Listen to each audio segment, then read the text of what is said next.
اور پھر حضور علیہ الصلوۃ والسلام فرماتے ہیں فیہ لیلۃ خیر من الف شہر، کہ اس میں ایک ایسی رات ہے جو 1000 مہینوں سے بہتر ہے۔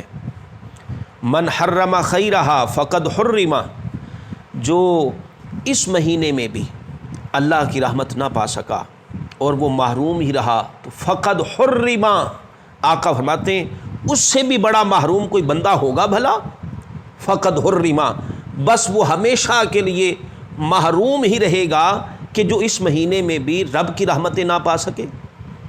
کہ قدم قدم پر نیکیاں ہیں، قدم قدم پر رحمتیں ہیں، برکتیں ہیں، بخشش اور نجات کے پروانے ہیں۔ تو آقا علیہ الصلوۃ والسلام نے اس کی خصوصیات بیان کرتے ہوئے صحابہ کے سامنے حضور علیہ الصلوۃ والسلام نے ماہ رمضان کے آنے کی بشارتیں صحابہ کو عطا فرمائیں۔ یوں حضور ماہ رمضان کو ویلکم کیا کرتے تھے، اور حضور علیہ الصلوۃ والسلام کے اس استقبالیہ میں ہمیں بھی پتہ چل گیا کہ اس مہینے کا کیا امتیاز ہے، اس کی کیا خوبیاں ہیں۔ اور پھر اس کے بعد حضور علیہ الصلوۃ والسلام کا ایک طویل خطبہ استقبالیہ، جس کو امام ابن خزیمہ نے اپنی مسند کے اندر نقل فرمایا ہے۔ بڑے خوبصورت الفاظ حضور علیہ الصلوۃ والسلام نے جامع خطبہ ارشاد فرمایا، کہ جس میں آقا ماہ رمضان کو مرحبا کہہ رہے ہیں، اور کس انداز میں مرحبا کہہ رہے ہیں، ایسے کہ جیسے دنیا میں کسی کا کوئی بہت قریبی پیارا اور محبوب مہمان آنے والا ہو تو وہ اس کے استقبال کے لیے دروازے تک جاتا ہے، اس کی راہیں تکتا ہے، اور بڑی خوشی کے ساتھ اپنے دوستوں کو، اعزاء کو، رشتہ داروں کو، اپنے بچوں کو بتاتا ہے کہ پتہ ہے تمہیں کہ میرا فلاں دوست آ رہا ہے اور مجھے وہ کتنا عزیز ہے، میری زندگی کے کتنے لمحات اس کے ساتھ بسر ہوئے ہیں۔ یہ جو ہماری کیفیت ہوتی ہے، حضور علیہ الصلوۃ والسلام کی یہی کیفیت ماہ رمضان کا استقبال کرتے ہوئے دکھائی دیتی ہے۔ روایت میں آتا ہے کہ حضور علیہ الصلوۃ والسلام نے ماہ رمضان کا استقبال کچھ اسی انداز میں کیا۔ حضرت سلیمان فارسی رضی اللہ تعالیٰ عنہ حضور علیہ الصلوۃ والسلام کے الفاظ نقل کرتے ہیں۔ آقا فرماتے ہیں صحابہ قد اذلکم شہر عظیم مبارک، اے صحابہ تم پر ایک عظیم عظمتوں والا، مبارک برکتوں والا مہینہ قد اذلکم تم پر سایہ فگن ہو چکا ہے۔ شہر فیہ لیلۃ خیر من الف شہر، یہ ایسا مہینہ ہے جس میں رب کریم نے ایک ایسی رات رکھی ہے کہ وہ رات جسے نصیب ہو جائے تو وہ ہزاروں مہینوں سے بہتر رات ہے،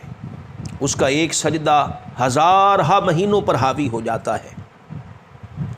اس کی توبہ ہزارہا مہینوں پر حاوی ہو جاتی ہے۔ آقا فرماتے ایک رات اس میں اللہ تعالیٰ نے ایسی رکھی ہے جو ہزارہا مہینوں سے بہتر ہے۔ اور پھر حضور علیہ الصلوۃ والسلام نے ارشاد فرمایا اس خطبے کے اندر کہ شہر جعل اللہ صیامہ فریضہ وقیامہ تطوعا، کہ صحابہ یہ ایسا مہینہ ہے کہ اللہ تعالیٰ نے اس کے روزے کو فرض قرار دیا ہے اور اس کے قیام کو تطوع کے طور پر، نفل کے طور پر تمہیں عطا فرمایا ہے، یعنی دن کو روزہ رکھو اور رات اللہ کے حضور قیام کرو، قیام کرو۔ حضور علیہ الصلوۃ والسلام جسے تطوع فرما رہے ہیں، حضور کے حق میں وہ نفل ہے، لیکن جب حضور اسے کر گزرے اور آقا علیہ الصلوۃ والسلام نے اسے کرنے کی تلقین فرمائی تو ہمارے حق میں وہ حضور کی سنت ہو گیا۔ تو دن کا روزہ اور رات کا قیام، جس کو ہمارے ہاں نماز تراویح کہا جاتا ہے، حضور علیہ الصلوۃ والسلام نے ارشاد فرمایا کہ رب کریم نے ان دونوں عبادتوں کو ایک ساتھ عطا فرمایا ہے کہ دن کا روزہ رکھو اور رات نماز تراویح ادا کرو۔ یہ دونوں ماہ رمضان کی خاص عبادات ہیں۔ ہم دیکھتے ہیں یہاں بہت بڑی تعداد ایسے لوگوں کی ہے جو روزہ تو رکھ لیتی ہے، کسی بھی طرح اس کو پورا کر جاتی، لیکن وہ اس مہینے کی راتوں کی عظمت اور اس کی اہمیت کو سمجھ نہیں پاتے، اور ان کی راتیں یوں ہی بسر ہو جاتی ہیں، وہ نماز تراویح ادا نہیں کرتے۔ نماز تراویح جس طرح اس مہینے کا روزہ ہم پر فرض ہے اور ایک خاص عبادت ہے اس مہینے کی، اسی طرح لوگوں یاد رکھو نماز تراویح یہ رات کی عبادت ہے، روزہ ماہ رمضان کے لیے دن کی عبادت قرار پایا، اور نماز تراویح جو ہے وہ ماہ رمضان میں رات کے لیے عبادت قرار پائی۔ اس لیے جہاں ہم روزہ رکھ رہے ہیں وہاں ہم اس میں نماز تراویح کو ہرگز جو ہے اس سے غفلت نہ برتیں، اسے چھوڑے نہیں، ایک ایک لمحہ اللہ کی عبادت میں، اللہ کے ذکر میں بسر کریں۔ اس لیے کہ اللہ قرآن میں کہتا ہے ایام معدودات، لوگوں یہ تو گنتی کے چند دن ہیں جو میں نے تمہیں عطا کیے ہیں، پورا سال 11 مہینے تک ہم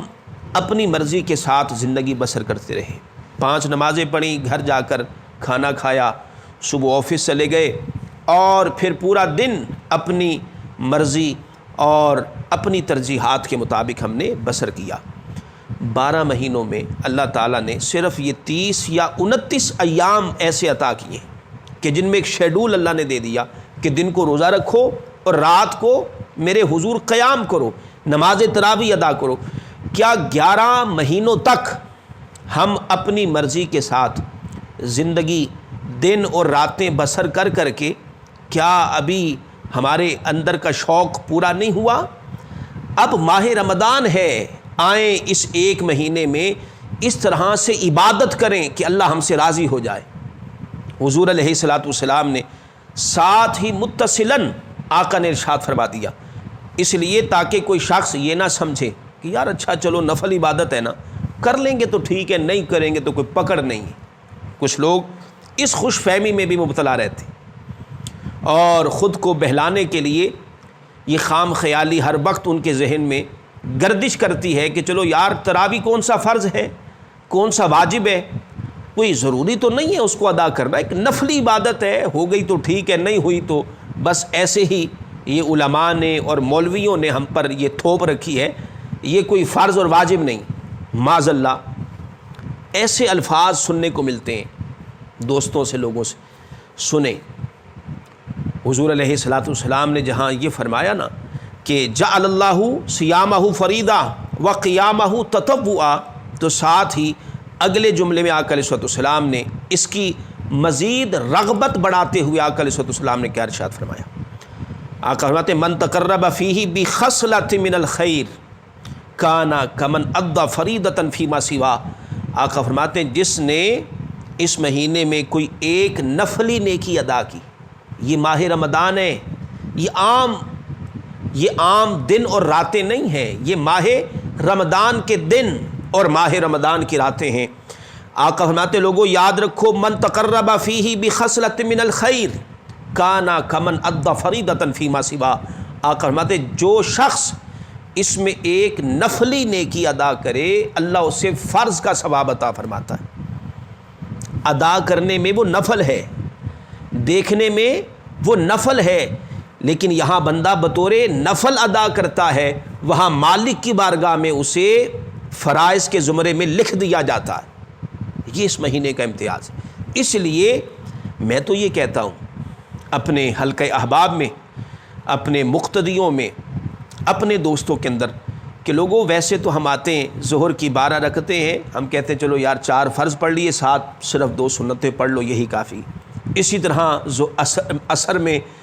4 سنتیں چھوڑ دیتے، صرف عصر کے فرائض ادا کرتے ہیں، مغرب میں بھی اسی طرح، عشاء میں بھی اسی طرح، بس جو ضروری چیزیں ہیں وہ ادا کر لیتے۔ میں یہ کہا کرتا ہوں کہ یہ ماہ رمضان ہے، اس میں کوشش کریں کوئی ایک سنت بھی چھوٹنے نہ پائے، وہ ظہر ہے، وہ عصر ہے، وہ فجر ہے، وہ عشاء ہے، وہ مغرب ہے، کوئی نفل چھوٹنے نہ پائے، کیونکہ آقا فرماتے ہیں من تقرب فیہ بخصلۃ من الخیر کان کمن ادى فریضۃ فیما سوا، کہ اس مہینے میں تمہارے نفل بھی اللہ کی بارگاہ میں فرائض کے زمرے میں،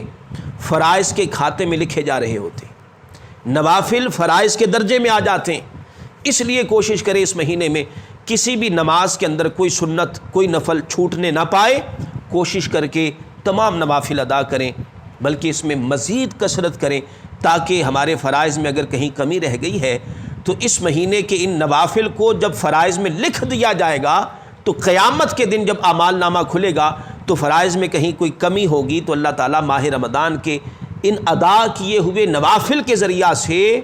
اللہ تعالیٰ اس کمی کو پورا فرما دے گا۔ اور پھر آقا علیہ الصلوۃ والسلام نے فرمایا من ادا فریدتن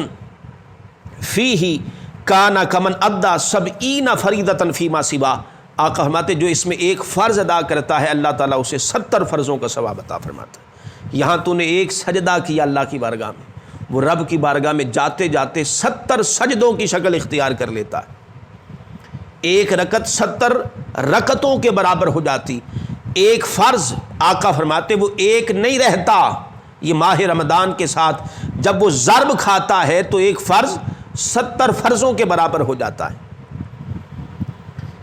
تو اس میں کوئی فرض نہ چھوڑیں، کوئی نفلی نیکی نہ چھوڑیں۔ کیوں؟ اس لیے کہ اس زندگی کا لوگوں کچھ نہیں پتا، خدا کی قسم، کہ آگے یہ مہینہ ہمیں ملے نہ ملے، زندگی کا کیا بھروسہ۔ اور پھر حالات بھی ایسے پرخطر ہو جائیں کہ قدم قدم پر موت ہماری راہ تک رہی ہو اور ایک دھچکا سا لگا رہے ہر وقت کہ یار کہیں خدا نہ خواستہ میں کسی حادثے کا شکار نہ ہو جاؤں۔ اتنی بیماریاں جنم لے رہی ہیں، کوئی بیماری ہی مجھے نہ آ لگے کہ جس کی وجہ سے میں موت تک جا پہنچوں۔ تو ایسے حالات میں تو ہمیں چاہیے کہ ہم زندگی کا ایک ایک لمحہ اللہ کے ذکر میں بسر کریں۔ اس دفعہ تو اللہ نے عطا کر دیا، اگلی مرتبہ کی کیا ضمانت ہے ہمارے پاس کہ یہ مہینہ ہمیں نصیب ہوگا کہ نہیں ہوگا۔